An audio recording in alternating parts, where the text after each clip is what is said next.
전까지 방충망 바꿨어요.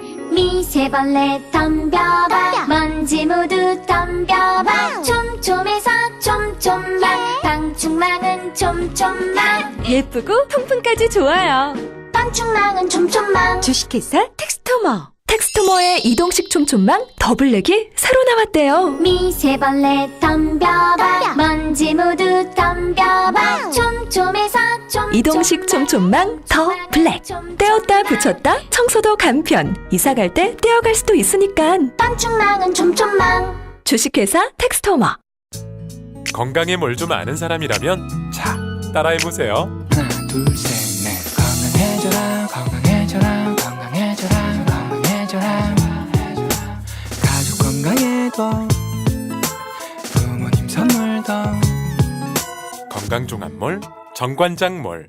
김진애 박사님, 여자의 독서 책 읽었어요. 어떠셨어요? 한마디로 여자의 피를 끓게 하는 책? 읽으면서 뭔가 울컥하더라고요. 저도 그런 심정으로 책을 썼습니다. 저는 여자들이 좀 지레 겁을 먹지 않고 살았으면 좋겠어요. 완벽하게 홀로 서기를 바랍니다. 더 멋지게 실수하고 더 근사하게 자라면 좋겠어요. 책을 읽으면 그게 되죠? 여자의 자존감을 깨우는 책 읽기. 여자의 독서. 다산북스.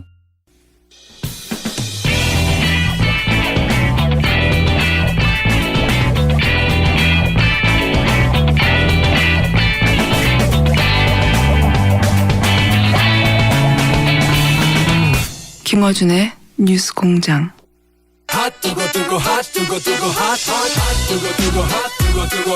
쉬지 않고 뛰는 내 심장이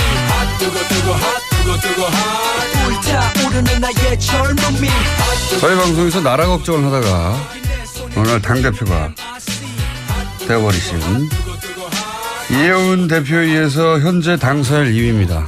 네, 당사일 2위. 뉴스공장의 고정 멤버가 되었습니다. 지난번 테스트를 거쳐서 네, 경쟁자가 있었는데 다른 요인으로 탈락을 하셨고 핫해. 네, 코드 제목이 핫해입니다. 핫해. 네, 핫해. 너무 핫해입니다, 요즘. 핫해. 날씨가. 너무 핫하다는 거죠. 핫해. 예. 바른정당의 하태경 최고위원 나오셨습니다. 안녕하십니까. 예, 반갑습니다. 하태경입니다. 의원님만 나오시면 저희가 기본 욕이 한 100개 이상씩 쏟아지거든요. 예, 욕 들으러 나옵니다. 욕 들으면서 하고 싶은 이야기 하러 나옵니다. 오늘도 기대해 주십시오. 자, 저희가 이 욕 문자가 많이 안 나오면은 이 코너를 없애버릴 생각입니다. 칭찬 문자가. 네. 칭찬이 나오기 시작하면 이 코너를 없앨 때가 됐구나. 이렇게 생각하고. 알겠습니다. 없애버릴. 칭찬받는 그날까지. 알겠습니다. 자, 지난 한 주간 바른정당에 특히 하태경 최고위원의 눈으로 바라본 전국 짚어보는 시간인데 지난 한 주간 아무래도 가장 핫했던 거는 이제 핫했던 것은 안철수 전 대표가 당권 도전에 나선 거지 않습니까? 예. 이 당권 도전 이유가 뭘까에 대해서 의견이 분분합니다. 사실 굉장히. 어떻게 보세요? 근데 이제 저도 정치를 오래 하진 않았지만 네. 정치판이 이럴 수도 있구나. 지금 바른정당이 상대적으로 태평성대 같아요. 마이크를 여보세요? 귀에 대시면 됩니다. 안녕하세요. 하태경입니다. 지금 마이크를 귀에다 대고 말씀하시는데. 그러니까 네. 바른정당이 거의 야권을 평정한 느낌이에요, 제가. 어떤 의미에서요? 원래 바른정당이 최고 위기 정당이고 20명밖에 안 되고 한 명만 나가면 지금 끝나는 이런 정당인데 홍준표 한국당 대표. 가만히 있어도 그냥 약간 엽기적으로 일배당 비슷하게 엽기적으로 극우 정당으로 가버리고 다시 박근혜 탄핵 잘못했다 이런 이야기 내부에서 나오고 일배 열심히 하시라 혁신의 방향이 거의 6개월 전으로 돌아간 모습입니다. 너무 돌아갔어요. 너무. 거기는 거의 정권 재창출 포기한 그러니까 오른쪽의 정의당 이런 노선을 가는 것 같아가지고 그냥 저희들은 고마워요. 고맙다. 그렇게 계속 가시라. 근데 좀 잘 됐으면 좋겠다. 그러니까 우리로 보면 어떻게 보면 우당이에요, 국민의당이. 그러니까 국민의당이. 친구 우자, 버주자 우당인데. 그게 연대 가능성이 있다는 얘기가. 지금은 우려스러운 걱정 우자 우당이 돼가지고 지금 상당히 지금 국당이 연대를 말하기 전에 소멸할 수도 있지 않을까. 당대표 출마한 이유가 소멸할까봐서 나왔다고 하는데 오히려 당대표 출마가 소멸의 길로 가는 길이 아니냐 이렇게 보신다는 거예요? 그 안철수 대표 입장에서는 피해의식이 큰 것 같아요. 그러니까 자기가 안 나오면 네. 이게 민주당 투항파한테 그 팩트는 모르겠어요. 네. 예를 들어 천정배, 정동영 두 분이 이제 대표적으로 나오셨는데 그 두 분 중에 누군가가 되더라도 네. 민주당으로 흡수 통합될 것이다. 나중에 지방선거 예. 전후로 해서. 그렇죠. 이런 우려가 상당히 강한 것 같아요. 근데 여기에 맞설 만한 사람이 없다. 아무도 없다. 그러니까 이제 본인도 알아요. 독배를 마신다. 네. 하지만 뭐 청명해 주거나 한식해 주거나 내가 안 나와도 죽는 건데. 그러니까 이제 안철수 대표 심리를 제가 읽어본 거예요. 네. 그렇게 안철수 대표가 제가 인간적으로 나쁜 사람이라고 생각은 안 해요. 단 정치적으로 순진하다. 순진하다. 정치적으로 좀. 그건 정치 초년병한테나 할 얘기지. 이제 대선을 2번이나 지났는데 순진하다고 말하는 게 맞나요, 표현이? 아직은 조금 그런 것 같아요. 제 말은 그걸 순진하다고 말할 수 있고 어리숙하다고 말할 수도 있고 모자라고 말할 수도 있고 똑같은 현상을 두고 정치 신인이면 순진하다고 할 수 있는데 이제는 그렇게 말하기에는 대선 후보를 공당에서 쪘는데요. 이게 좀 안철수 대표가 좀 애매한데요. 네. 그러니까 이제 정동영, 천정배 두 분 보면 약간 올드 보이고 네. 노회할 것 같고 이 뭐 좋은 측면과 나쁜 측면이 뭐 다 존재하잖아요. 근데 안철수 대표는 올드해 보이진 않아요. 아직까지 느낌이. 근데 단 좀 정치적으로 좀 막 가는 경향이 있는 거 아니냐. 막 가는 경향이. 그러니까 이게 그 일종의 좀 경선이 아니라 제가 볼 땐 내전이거든요.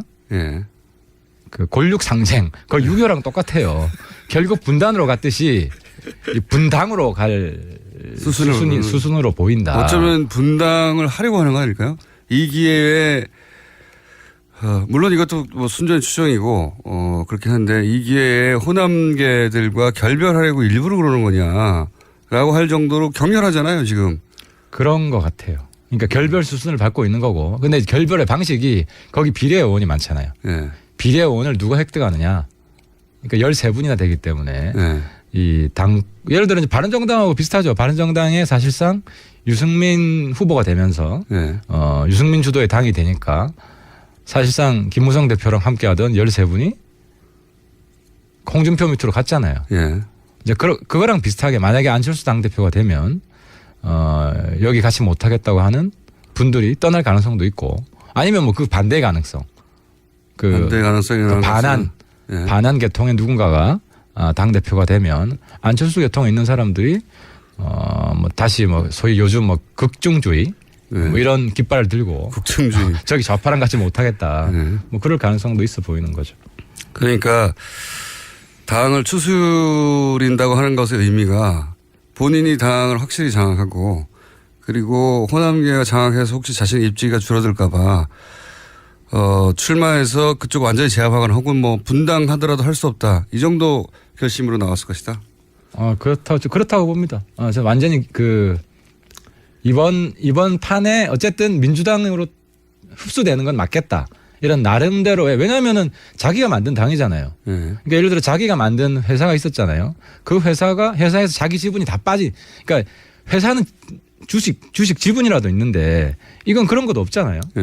그러니까 자기는 완전히 팽되고 자기가 만든 당은 사라지고 뭐 이렇게 되면은 사실상 자기는 정치계에서 퇴출된다. 그러니까 은퇴가 아니라 퇴출하는 건 될 수도 있다라는 위기의식 때문에 나온 것 같아요. 그런데 이게 해법입니까 그럼? 베스트 해법은 아니에요.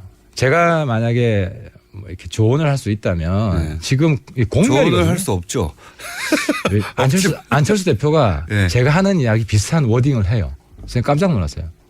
제가 그러니까 의원님이 먼저 한 이야기인데 나중에 따라하더라. 똑같은 워딩을 해요. 네, 우연이겠죠. 저는 우연이라고 보는데 어떤 워딩을 따라했냐면은 네. 제가 이런 이야기했어요. 뭐 자꾸 연대 이야기를 하니까 저기는 생존이 급한데 어떻게 연애 생각을 하겠느냐. 그 단어를 똑같이 이야기를 했어요. 제가 쓴 단어를. 시차가 얼마나 됩니까? 하루 뒤에. 하루 뒤에. 어제. 기사를 보고 했을 가능성이 있네요. 뭐 그럴 수 있지. 참모가 뭐 이 표현 괜찮다 싶어가지고. 근데 아무튼 제가 한 말씀 조언을 해드리면 이 공멸을 막는 방법은 손학규 추대다.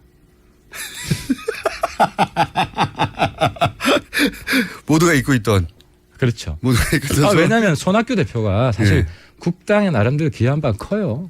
재미없는 경선을 예. 어느 정도 흥미를 불어넣어 주었고, 그죠? 그랬나요? 예, 그 정도 했잖아요. 예. 그리고 마지막 정치 인생을 국당에 쏟아부었거든요. 예. 그래서 지금 타이밍에 근데 모르겠어요.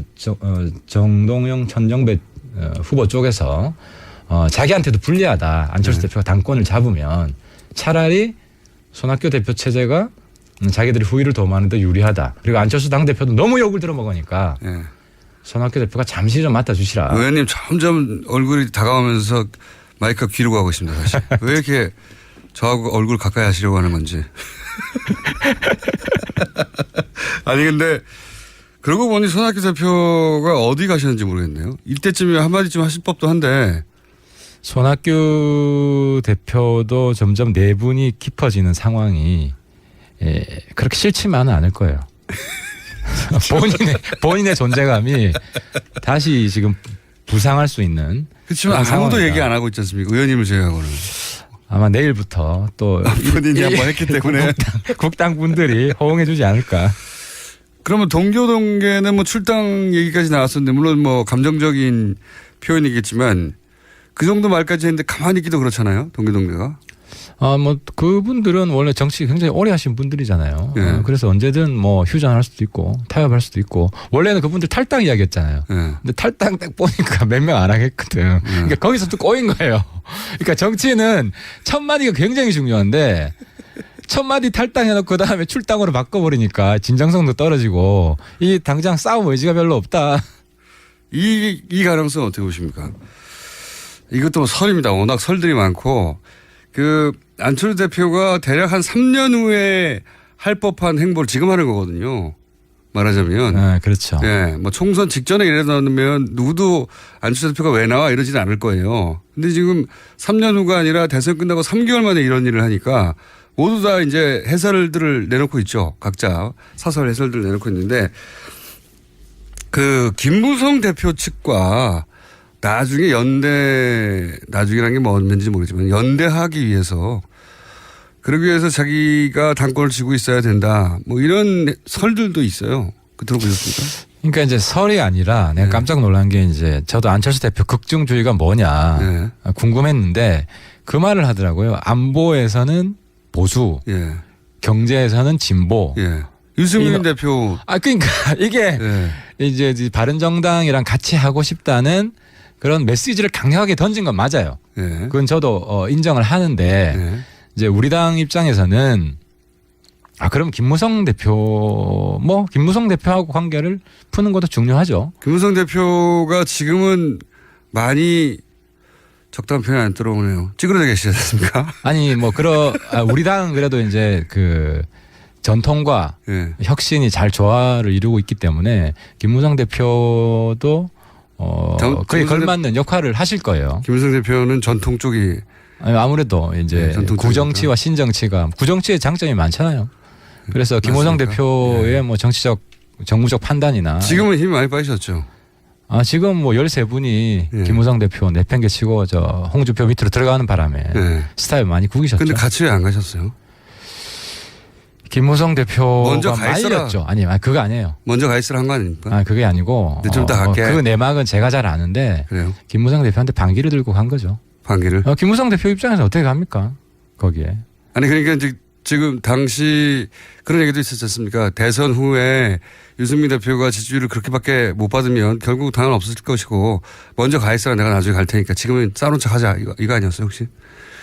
그게 아니고 좀 전반적으로 무기력해져 있는 상태였어요. 그 멘붕이었어요. 김무성 대표. 그 이제 총선 이후에 계속해서 김무성 대표가 선택했던 정치적 행보. 예를 들어 뭐 성공적이 하나도 없었죠 사실. 그렇죠. 다 실패했어요. 예를 들어 질서 있는 퇴진 안 되고 반기문 특히 반기문 안 되고 그 다음에 막판에는 그걸 했잖아요. 반박 반문 연대 단일화. 그래서 사실 안철수로 단일화였는데 뭐 그것도 안 되고 다 안 되고 그래서 이번에 당 대표 할 때도 이현 의원을 밀지는 않았잖아요. 김무성 대표하고 연대하는 것이 누구한테도 별 크게 도움은 안 됐다고 초반에는 봐야죠. 정운천 후보를 밀었다고 하는 얘기도 있던데, 그죠? 뭐 김무성 대표 큰 역할 안 했어요. 솔직히 말씀드리면. 네. 어쨌든 그리고 이혜원 대표는 싫어하지 않습니까? 이혜원 대표는 사실 대단한 분이죠. 이혜원 아니, 대표가 그러니까 이 김무성 전 대표가 이혜원 대표를 싫어하지 않습니까? 이혜원 대표가 이제 의원들 사이의 관계가 그렇게 썩 네. 좋지는 않았어요. 그래서 네. 많이 우려를 했고 네. 경선 과정 중에서도 그런 이야기를 많이 했는데 일단 당의 핵심은 넘버 1과 넘버 2가 화합이 잘 되면 네. 잘 굴러가요 지금. 아, 그래서- 의원님만까지만 다 화합이 잘 되면 나머지도 잘 되죠. 이제 뭐 넘버 3, 넘버 4 우리 지금 굉장히 화합이 잘 되고 있고. 넘버 2는 확실하고요? 확실하죠. 지금 저 해태남매라는 이야기가 뭐 괜히 나옵니까. 어쨌든 김무성 대표와 안철수 전 대표 두 분 다 전 대표가 손을 잡을 수도 있는 가능성에 대해서는 어떻게 보세요? 그런 썰들도 있는데. 이제 그 부분은 이미 1차 실험을 했어요. 그 네. 주승용 대표가 네. 대선 직후에 네. 바른정당 합당 얘기를 했잖아요. 네. 근데 이게 과거 YS나 DJ처럼 당을 완전히 장악한 대표가 아니면 그게 실현되기가 쉽지가 않아요. 당장 내부 그 반발에 부딪혀가지고 없던 일이 됐잖아요. 근데 안철수 다시 대표가 되더라도 뭐 51대 49 아니겠어요? 이제 그런 상황에서 자기가 압도적으로 당을 이끌 수 있겠는가? 그럼 다시 국민의당 화합 나가지 말라고 네. 내부에 어느 정도 그 반대쪽 목소리를 들어줘야 되기 때문에 그 다음부터는 국당 안에서 연대의 목소리가 사라질 가능성이 많아요. 김무성 대표하고 최근에 이런 얘기 안 해보셨죠? 김무성 대표님하고 뭐 안 해봐도 대충 뭐 김무성 대표님 생각이 저랑 뭐 비슷할 거예요. 지금 뭐 연대 이야기 해봐야 아무리 짜게도 쓸데없는 현 상황에서는. 그럼 왜 나왔을까요? 결국은 본인 안철수 좀 전에 이야기했잖아요. 국민의당 사멸이 아니라 본인이 사멸할까봐. 그렇죠. 지금 국당이 민주당으로 통합되면 본인 퇴출해요. 정계 강제 퇴출해요. 가장 불명예스러운 방식으로 정계에서 퇴출되는 방식을 막기 위해서 차라리 내가 능력이 안 돼서 이번에 뭐 당대표가 안 되면 본인 지금 굉장히 큰 정치적 승부수를 조기에 던진 거예요. 그거는 퇴출 아닙니까? 그건 더 큰 퇴출인 것 같은데요. 안 되면은 내가 능력이 안 돼서. 근데 이건 뭐 꽥 소리 질러 보기도 전에 강제 퇴출 당할 수 있는 상황. 이런 상황이 굉장히 두려웠던 것 같아요. 꼭 소리를 지르기 위해서 나왔다. 또 다른 가능성은 전혀 없습니까? 뭐 저는 그런 가능성도 몇 가지 있긴 하는 것 같은데 오늘 할 얘기는 아닌 것 같고. 어쨌든 이게 국민의당에는 커다란 위기인데 바른정당에는 어떻습니까? 이 사안을 바른정당 의원들 어떻게 바라보고 있어요? 좋네, 불구경. 바른정당 입장에서는 이제 가장 현실 가능한 시나리오가 국당이 공멸하고 그 중에 이제 바른정당 중심으로 흡수 통합하는 거죠. 의원들이 개별 입당하고. 왜냐하면 국당도요. 네. 큰 대주주가 없어요. 그런 셈이죠 지금. 예. 네. 안철수 후보 시절만큼의 지분을 발휘할 수가 없죠 절대. 안철수. 그렇죠. 안철수 걔도 지금 몇 명 안 되잖아요. 네. 사실 뭐 정동영 개, 천정배 개라고 할 수는 없거든요. 천정배 개는 거의 없다시피 하고요. 그렇습니다. 네. 그래서 상당히 개별화될 가능성이 많고 그랬을 때 이삭 집기를 할 가능성이 왔다. 뭐 바른정당하고 노선이 그렇게 크게 틀리지 않은 분들이 있죠. 예, 네. 그런 분들은 뭐 우리 당과 함께 할 수 있죠. 그러면은 바른정당 의원님들은 내심 잘 싸운다 깨져라 하고 있겠네요. 그거보다도 일단 뭐 바른정당 우리는 지금 한국당 지지율 더블 스코어 내는 게 목표예요. 네. 지금 한국당 뭐 1, 2% 차이 나는데 뭐 여기에서 연말에 1% 차이 나는 거는 갤럽 조사 기준이죠. 갤럽 기준으로. 네. 근데 이제 그게 뭐 좀 더 정확하다고 저희들은 보고 있고 단순 ARS보다는 그러면 뭐 연말쯤 지금 완만한 상승세예요. 네. 느리지만 두 자릿수가 지난주 처음 찍었죠. 네, 처음 찍었어요. 10% 찍었고 출발 직후에 한 17, 18 정도 나왔다가 한 자릿수 계속 가다가 갤럽 기준으로는 지난주에 처음으로 10%인가요? 그렇습니다. 네. 이제 기울기가 완만하긴 한데 뭐 거의 새 지도부 등장하고 한 달? 본인도 새 지도부기 때문에. 그렇죠. 한 달 정도 됐는데 두 자리 찍었기 때문에 뭐 한두 달 지나면은 한 15%대 올라가지 않을까. 아무 목표입니다. 아무 근거는 없이. 최근에 어쨌든 국민의당 사태는 즐거운 마음으로 보고 계시군요, 다들. 뭐 당 입장에서는 어쨌든 이 기회에 우리가 죽자. 일치월장해야 된다. 도약해야 된다. 지지율을 팍 올려야 된다. 그래서 뭐 잔뜩 지금 열심히 하려고 노력하고 있습니다. 알겠습니다. 국민 남의 불행이 이제 바른정당의 행복인 상황이고요. 저건 어떻습니까? 그 바른정당이 치고 올라갈 기회가 몇 번 있었어요, 사실은. 아시다시피. 그럴 때마다 당내에도 바른정당도 당내가 뭐랄까요? 균일하진 않지 않습니까? 정치적 색깔이나 지향이나 거기 보면 전혀 정반대의 목소리도 사실은 원내대표하고 당대표하고도 예를 들어서 댓글 사건만 가지고도 이혜원 대표는 이건 큰 문제라고 지적을 한다면 원내대표는 이게 이제 정치 공작 아니냐 지금 정치 보복성 정치 음모가 있다 혹은 뭐 의도가 있다 이런 식으로 그 댓글 수사에 대해서 마음에 안 들어하는 거죠. 예. 이건 이제 결국 이명박 대통령까지 가는 거 아니냐라고 하는 친이계들의 우려가 있는 건데 그렇게 의견이 갈려 나오면 그 중에서 듣기 싫은 소리가 기분을 상하게 하니까 당연히 바른정당 역시 안 되겠어. 댓글 사건 같이 명백한 사건에 대해서도 이렇게 그렇게 나오거든요, 반응이. 이게 뭐냐고. 그러니까 이제 바른정당이 이 초기 한 18, 9% 올라갔을 때 가장 지금 가슴 아프게 생각하는 게 18세 투표권 그리고 공수처 문제 우리가 이제 사실 통과시켰다가 뒤집혔죠. 그러니까요. 뒤집히면서 저게 새로운 보수당 맞느냐, 혁신 맞느냐 이래가지고 이제 확 꺼졌죠. 확 꺼졌죠. 거기 플러스 단일화 얘기하니까 결국 똑같구나. 자유한국당과 바른정당이 결국 단일화 할 거구나. 그렇죠. 안 했지만 할 거구나 하는 인상이 드는 순간부터 뭐 지금 잠깐 헤어진 거지 곧 합칠 텐데 뭐 이러면서 지지를 확 꺾이잖아요. 그래서 지금 사실 저희들이 뭐 보수 적통 경쟁 이 말도 저는 별로 안 좋아해요. 지금 갈수록 그 한국당하고 우리는 지지 기반이 다르다. 저쪽은 극으로 가는 것이고 우리는 혁신 중도 보수로 가는 지금 그런 방향이고 근데 우리가 방향을 충분히 못 잡은 게 탄핵 직후만 해도 그러니까 탄핵에 찬성한 한국당이다 우리는 이런 의식이 의원들 사이에 강하게 있었어요. 그러니까 여러 이슈들에 대한 정책들은 그렇게 다르지 않다 하는 경향이 있었고 아니다 이것도 우리가 근본적으로 재검토해서 새로운 노선 새로운 보수로 가야 된다. 이 두 흐름이 있었죠. 이 두 흐름이 있다가 그러니까 지금 이게 혁명적으로 힘들어요. 왜냐하면 기본적으로 의원들 의식도 이제 과거의 의식이 많이 지배하고 있기 때문에. 근데 이제 13분이 가고 그리고 이혜원 대표나 저나 사실 뭐 저는 거의 뭐라고 그러는 이방인 비슷하게 새누리당 내에서 전문 용어로는 왕따라고 하죠. 근데 이제 바른정당이 저 같은 왕따도 성공할 수 있다. 치고 올라갈 수 있다. 이런 가능성을 보여줬고 여기 아직 100개가 안 됐어요. 그러니까 예를 들어 제가 지금 그 바른정당의 비전을 주도하고 있거든요. 근데 이게 정말 어려워요. 이제 새로운 보수로 가는 게 뭐냐? 정책적으로 한국당하고 저는 심지어 안보는 보수, 경제는 진보. 안보도 우린 다르다 한국당과 이런 차별화라도 가야 된다고 보이고. 잘 안 보입니다, 근데. 아직 잘 안 보이죠. 앞으로 보여드릴 겁니다. 근데 시간이 조금 걸릴 거고요.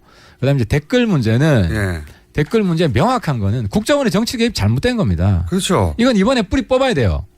그리고 전면적으로 진상 조사를 해야 되고 그것이 왜 생겼는지 근본적인 처방이 나와야 됩니다. 근데 여기에서 지금 이제 쟁점이 되는 것은 자꾸 이제 야당에서는 전직 대통령을 이제 물고 들어가려고 하는 거죠. 아니 전직 대통령이 일부러 물고 들어가려고 하는 게 아니라 하다 보면 전직 대통령이 등장하게 되는 거 아닙니까?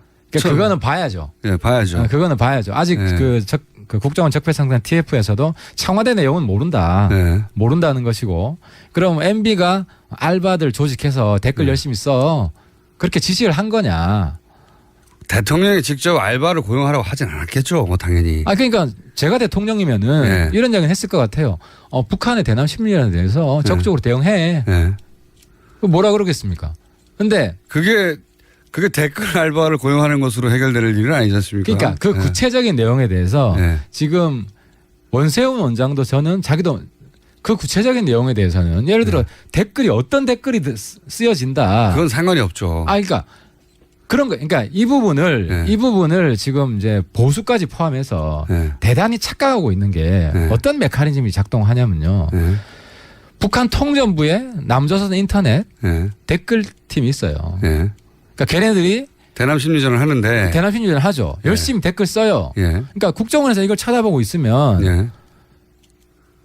이거 자기들도 그거는 해야 할 일이죠. 아니 그거를 하면 안 됐어요. 예. 그렇죠. 왜냐하면 이거는 민주주의의 대가다. 예. 아니 그러니까 아니 북한 애들이 들어와서 댓글 쓰는 거나 해외에서 들어와서 댓글 쓰는 거나 심지어 저는 중국에서도 댓글 쓸 수 있다고 봐요. 예.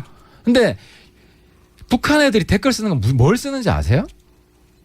말씀해 주십시오. 아니 그 김정은 찬양 댓글 쓰는 게 아니고요. 예.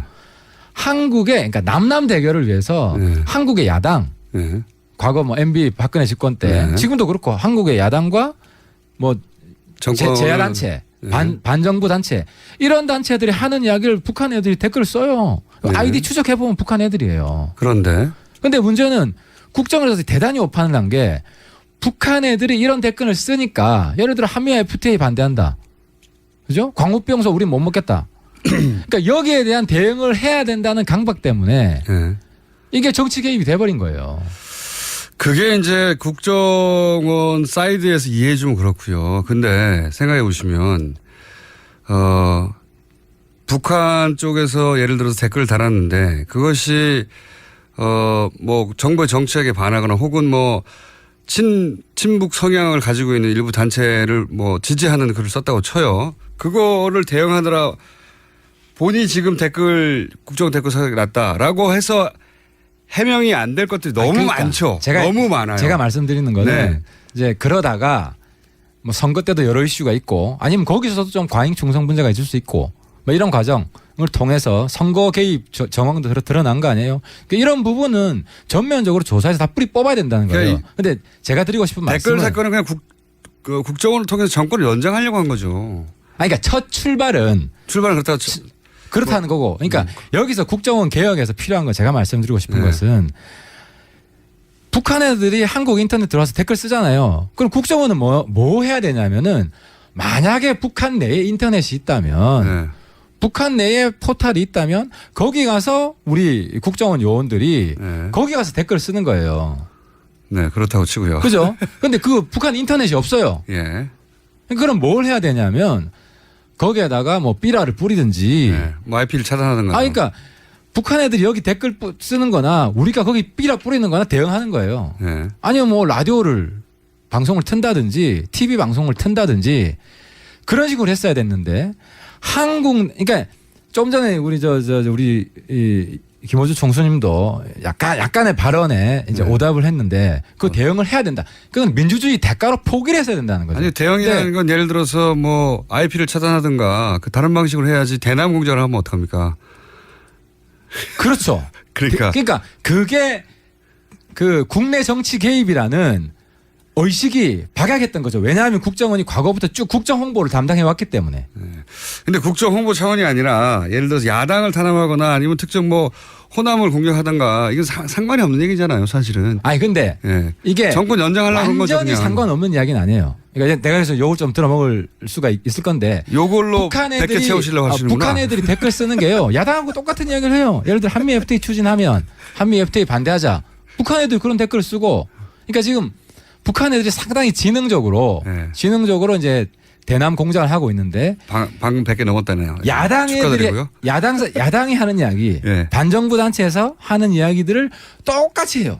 아니면 그럴 수도 있는데 그런 일부 주장이 있을 수 있는데 그걸로 어떻게 지금 국정원 댓글 사건을 전부 다 덮습니까? 그러니까 북한을 상대하려다 보니까 이렇게 했다고. 아니 그게 아니고 내가 지금 국정원을 대신해서 변명을 해주는 게 아니라 출발을 그럴 수 있다. 그래서 그게 잘못된 거다. 그 출발 자체가 잘못된 거다. 그럼 이거 어떻습니까? 이해는 했습니다. 근데 국정원이 그런 인식을 가지다 보니까 이게 정치 개입이라는 인식을 잘 못해서 그랬을 수 있다. 첫 출발은 나중에는 그렇죠. 정치 개입이 확실한데 그렇게 이제 일부 이해해 주신 건데 저는 뭐 동의가 안 되긴 하나. 그래도 처벌받을 건 처벌받아야 된다는 거죠. 동의가 안 되긴 하나. 그런 시각이 있다는 걸 이해했습니다. 오늘 마지막 질문은 그러면 이명박 대통령의 책임은 없는 겁니까? 그건 뭐 조사하겠죠 이제. 뭐 청와대에서 어떻게 보고가 됐고. 주호영 원내대표가 발끈하는 것도 사실은 이게 이명박 대통령한테 가까워. 그런데 저는 이 부분에 있어서 추미애 대표도 좀 실수를 하는 게 저는 그렇게 생각합니다. 대통령에 대한 우리 국민의 네. 인식인데 노무현 대통령을 안타깝게 우리가 잃었잖아요. 예. 그러니까 왜 그랬냐면은 좌파만의 대표라고 생각한 거예요. 보수에서는. 예. 그러니까 아무리 때려도 우리 국민의 대표가 아니다. 그러니까 똑같은 인식이 MB한테도 있는 거예요. 저 사람은 네. 일부 우파만의 대표지 국민의 대표가 아니었다. 무슨 이야기냐. 대통령에 대한 공격은 전직 대통령에 대한 대통령일지라도 공격은 어떤 구체적인 근거가 있을 때 예. 하는 그런 우리 국가의 대표, 우리 국민의 대표를 지냈던 사람에 대한 적어도 민주정부 이후에는 그 정도 인식을 갖출 필요가 있다. 그러니까 좌파 진영의 대표의 불행한 죽음을 봤다고 해서 거기에 대한 보복 심리가 있는 거예요, 실제로. 그 공격하는 사람들은 추미애 대표가 단적인 거잖아요. 매국노다. 물론 MB가 알바들 조직해서 댓글 공작하세요. 그런 거 했으면 저는 MB도 심판받아야 된다고 생각해요. 하지만 구체적으로 알바를 조직하라고 했을까요? 지금 나온 거는 단순 추측을 가지고 노무현 대통령에 대한 보복 심리가 많이 작용하고 있는 거 아니냐. 야당 측에서는 물론 문재인 정부는 그렇지 않다고 생각합니다. 이명박 대통령하고 연결하려고 하는 것은 복수심 때문이다. 한마디로. 그러니까 욕이 급증하고 있네요. 추미애 대표의 축하드립니다. 발언을 보면 거의 이완용급으로 매국노라는 표현을 쓴 것은 친일파급으로 지금 매도를 했는데 서로 그렇잖아요. 지금 좌파는 우파를 친일파라고 매도하고 있고 우파는 좌파를 여태까지 종북이라고 매도했어요. 제가 욕을 들으면서도 이런 대립은 이런 불행한 정치의 대립은 이제 끝내자. 알겠습니다. 자, 오늘은 욕 할당량 다 채우셨고요. 그래서 맛배기니까 첫 시간이니까 이 정도 하고요. 하지만 이 사안은 앞으로도 몇 번 더 할 것 같죠, 그죠? 댓글 사건이. 댓글은 그리고 적폐청산 TF 한 가지 좀 조언을 드리면 이제는 처음부터 끝까지 완전히 조사해가지고 최종 발표 한 번만 해야 돼요. 중간중간 발표해가지고 괜히 또 뭐 MB 건드리는 거 중심으로 하게 되면은 국민들도 별로 안 좋아해요. 이명박 대통령을 건들더라도 확실한 증거가 나오는 확실한 증거를 가지고 해야죠. 알겠고요. 확실한 증거로 가는 길목에 있는 거 아니겠습니까 지금? 근데 이게 어디로 튈지 몰라요. 이게 이제 MB 정부에서 처음 시작된 거냐 아니면 그전 정부에도 있었냐 뭐 이런 것까지 전면적으로 조사를 다 해야죠. 알겠습니다. 자, 오늘 맛배기고요. 오늘 뭐 충분히 많이 드셨습니다. 저희가 한 300개 드셨네요. 오늘 식사량은 300개였습니다. 지금까지 바른정당의 하태경 최고위원이었습니다. 감사합니다. 고맙습니다. 또 떨어졌어. 너 또 입사 시험 봤어? 아니, 차량용 핸드폰 거치대 말이야. 여러 개 사봤는데 실패의 연속이야. 떨어지고 시야 가리고 운전석에서도 멀고 뭐 좋은 거 없을까? 싼 것만 찾으니까 그렇지. 제대로 된 거 하나 사서 편리하게 쓰는 게 더 낫지. 그런 게 있어? 그럼 있지. 1, 2, 3 할 때 2. 힘 세다 할 때 힘. 2 힘. 투 힘? 2배로 힘이 세다는 건가? 네이버 검색창에 투 힘을 검색해보세요. 오빠, 우리 어디 가는 거야? 정수 가지. 와, 우리 말 타러 가는 거야? 그렇게 좋아? 고민하지 말고 장수로 오세요. 온 가족이 즐기는 승마 체험과 국내 최대 규모의 말역사 체험관 등 장수에는 정말 볼 것, 누릴 것들이 넘쳐난답니다. 말의 심장 소리를 직접 느껴보는 장수에서의 하룬 여행. 장수는 항상 가까이 있습니다. 주말 여행은 장수로. 승마 체험 예약은 063-350-5486.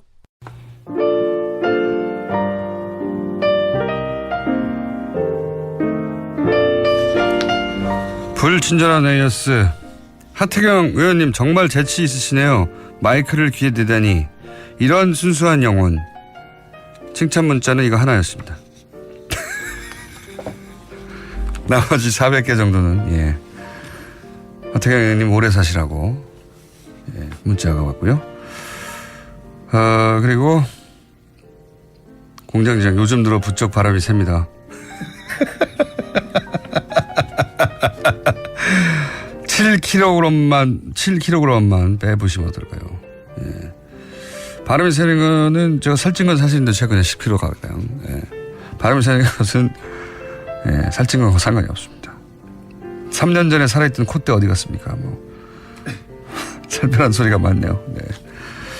해볼게요. 그리고 오늘도 500개 이상 용문자를 보내주신 모든 분들에게 감사드리며 불친절한 내에서 여기까지 하겠습니다.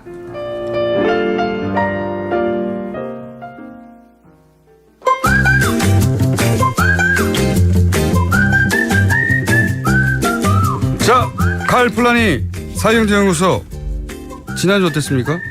네, 좀 늘었습니다. 그러니까 이제 휴가에서 돌아오시는 것 같고, 예, 공장장 목소리를 이제 좀 듣는 것 같아요. 하루 이틀 이렇게 한두 주 빠지면 확 사라졌다가 한두 주 이상 연속을 해야지. 본인은 진행자가 막 빠지면서 다 한 번 빠지고 가지고 확 빠졌다가 다시 이제 10명 주당 10명으로 다시 돌아와야죠. 네네, 그래야 됩니다. 아직도 한 주당 30명밖에 안 됩니까 지금? 그렇죠.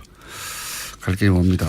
자, 부동산 정책에 대해서 당연히 다뤄야 될 것 같아요. 가장 큰 최근에 나온 경제 관련 정책인데 일단 시장에서 뭐 당장의 반응은 세다라고 저희가 공인중개사협회 고문을 역임하신 교수님과 나눠봤더니 이제 공인중개사협회에 있으셨으니까 당연히 공인중개사들 얘기를 많이 들으셨겠죠.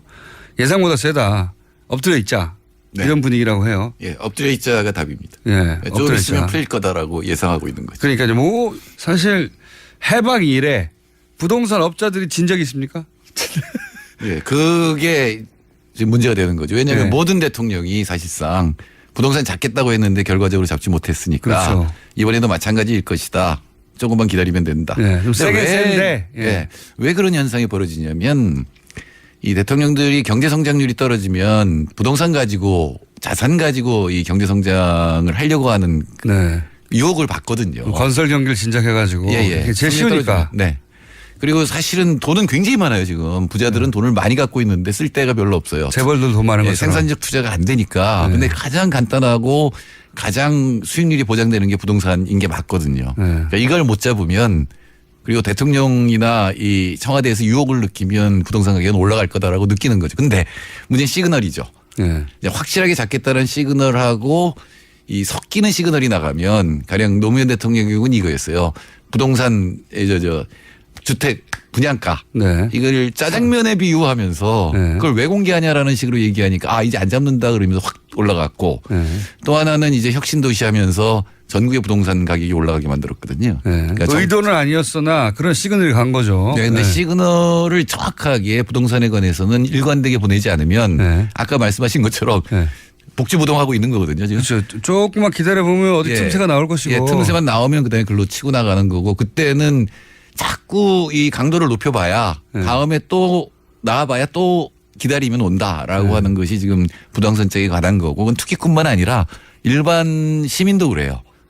지금 집 못 사면 영원히 못 산다라는 게 너무나 강하게 지금 억누르니까. 그게 몇십 년간 이어졌죠. 몇십 년간 이어졌고 그분들은 계속 집을 못 사고 있어요. 그렇죠. 그러니까 1050채 가진 분도 있고 한 채도 없는 분이 반이고 그렇습니다. 그러니까 소위 이제 부동산의 공포 마케팅인데 이게 부동산 업자들의 지금 안 사면 안 돼, 안 사면 안 돼.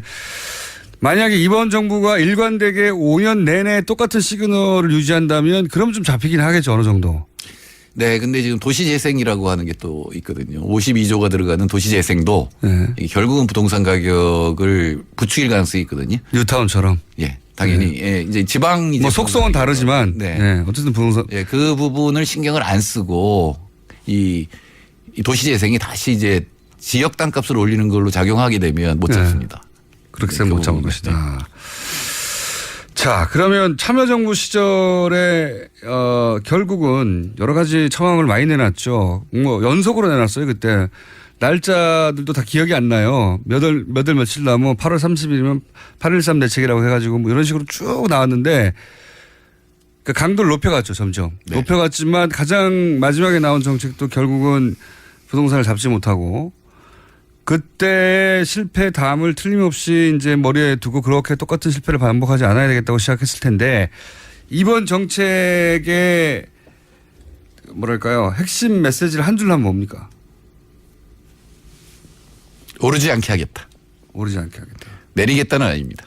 더 이상 오르지 않게 하겠다. 네. 그러니까 831 대책 제가 58 대책이라는 걸 만들었고 석 달 뒤에 831 대책이 나왔는데 노무현 정부 시절에.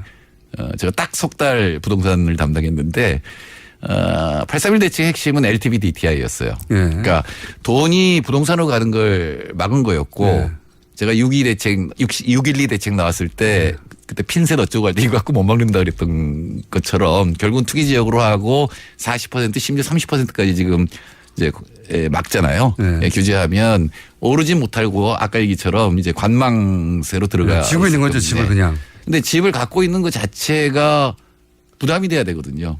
결국 보유세까지 가야 된다. 예, 보유세까지 결합이 안 되면 이게 풀려 나와야 되거든요. 많이 가진 사람들이 집을 내놔야 되거든요. 집이 지금 부족한 게 아니에요. 집 많죠. 예, 많은데 이 사람들이 가진 게 부담이 돼서 조금씩 나오는 게 제일 좋습니다. 한꺼번에 쏟아져 나오면 그다음 금융위기니까. 지금 사실은 정책하는 사람 그게 제일 무서워요. 한꺼번에 쏟아져 나와서 폭락하면 금융위기거든요. 그러니까 서서히 빠져나오게 만들어야 되는데 그 강도 조절이 어렵다. 그런 거군요. 첫 번째 시그널이고 두 번째는 서서히 세 채 이상 가진 사람들이 파는 게 유리하다고 느끼도록. 두 채까지는 저는 이해가 가는 면도 있는 게 예를 들어 상속을 받았다든가 뭐 이럴 수 있어요. 그런데 세 채, 네 채 넘어가게 특히 한 5채 이상 넘어가면 이거는 일반의 상식으로는 이게 투기지. 보통 가정에서 어떻게 5채가 있을 수 있습니까? 근데 이명박 정권이 뭘 했냐면은 그걸 임대사업으로 양성화시키겠다고 해서 민간의 공급을 늘린다는 건데 그렇더라도 보유세는 과세를 해야 됩니다. 사실은 참여정부의 실패를 얘기하지만 참여정부 실패의 가장 큰 원인은 뭐냐면 처음에 강도 높은 게 나갈 때 그거를 여러 군데서 막았어요. 이정호 실장이 주도를 했는데 그 시장에서도 막았고 뭐 언론들도 난리가 났지만 이현재 부총리부터 막았거든요. 정부 내에서도. 그다음에 제가 당시에 이제 수도권 국회의원들하고 이 대화하는 데 갔는데 전부 반대하는 거예요. 종부세에 대해서. 왜? 수도권 집값 떨어지면 자기 의원 단 한 명도 빼놓지 않고 반대했습니다. 그때. 그러니까요. 그러니까 그런 것들이 메시지가 못 막는다는 메시지를 계속 보내는 거고 내부에서부터 계속 완화가 되면 그러면 이제 확실하게 이제 시장은 틈만 노리는 거죠. 시장은 정부를 두려워하지 않게 되는 거죠. 정책을. 근데 문제는 제가 보기엔 지금 청와대가 그런 시그널을 틈새를 보여주고 있어요. 왜냐하면 장하성 실장은 자본소득은 별로 문제가 없다는 얘기를 했어요. 책에서. 근데 굉장히 심합니다. 왜냐하면 지난 1년 동안 자산 가격이 700조가 올라갔어요. 그러면 그 수익률로 치면은 40조 원을 이 사람들이 소득을 얻은 건데 40조 원이면 우리나라 GDP 전부예요. 이렇게 생각하시면 돼요. 28,000달러가 우리 1인당 국민소득이잖아요. 그럼 3% 오르면 한 100만 원 오른 거예요. 내 소득이. 근데 1년 동안 임대료로 내는 게 얼마예요?